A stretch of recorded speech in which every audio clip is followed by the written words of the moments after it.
নতুন বাংলা বছরের প্রভাতে রমনার বটমূলে সাজল মানব আর দেশপ্রেমের গানে। বাধা পেরিয়ে স্থির প্রত্যয়ে ছায়ানট শোনালো সংস্কৃতির যাত্রা অব্যাহত রাখার শপথ। ২০০ শিল্পীর অংশগ্রহণে ২ ঘণ্টার পরিবেশনায় প্রাণ ভরে উপভোগ করল হাজারো শ্রোতা। মঞ্জুর রশিদ মামুনের ক্যামেরায় আরও জানাচ্ছেন পার্থ সঞ্জয়। মঙ্গল প্রভাতেই মস্তক তুলিতে দাও অনন্ত আকাশে।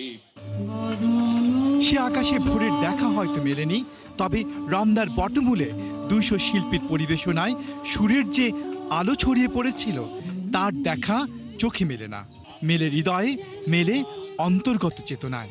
বটমূলে নববর্ষের সঙ্গীত, এই যে নূতন জীবনে নূতন একটা সঞ্চারিত হচ্ছে, হৃদয় ভরে যাচ্ছে এই সঙ্গীতে। প্রতি বছরই আমাদের ফ্যামিলিকে আমরা সবাই মিলে, বাবা মা আমাদেরকে নিয়ে প্রতি বছরই আসে রমনা বটমূলে গান শুনি আমরা। তো সুন্দর একটা পরিবেশে গান শোনাটা আসলে অনেক ভাগ্যের ব্যাপার আমার কাছে।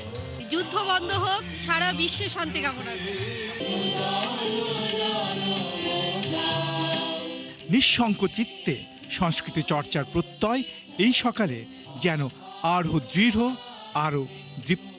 আইয়ুবী শাসনকে উপেক্ষা করে যত শত বাধা অতিক্রম করে ছায়ানট জেগেছিল, আজও থাকবে। ডাক্তার সঞ্জিদা খাতুন এটা প্রতিষ্ঠা করে গিয়েছেন, এখনো চলছে, চলবে। সলিল চৌধুরীর গানে তাই পথের সাথীকে পথেই নেমে আসার আহ্বান।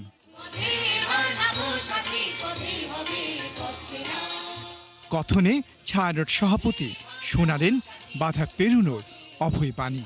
যে সঙ্গীত মুক্তিযুদ্ধ থেকে সকল অধিকার অর্জনে আমাদের অবলম্বন, আমরা যেন নির্ভয়ে গান গাইতে পারি। প্রাঙ্গণ তখন পূর্ণ, মানুষের স্রোতে প্রাণিত ছায়ানট। মানুষ আজকে বোঝাই যায় যে তারা তাদের বাঁধ ভেঙে গেছে, তারা খুব স্বতঃস্ফূর্তভাবে এই অনুষ্ঠানে আসতে পেরেছেন। নির্ভয়ে আমরা যেমন গাইতে পেরেছি, তেমনি তারাও এসেছে নির্ভয়ে।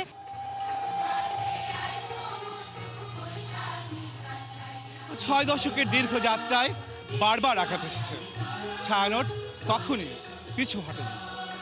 গেল ১.৫ বছর ধরে যখন আবারও সংস্কৃতির উপর আঘাত এসেছে, ছায়ানট রমনার এই ছায়াতলে নতুন বছরের প্রথম দিনে জানিয়ে দিয়েছে ছায়ানট গাইবে, ছায়ানট তার স্থির সংকল্পে অবিচল থাকবে।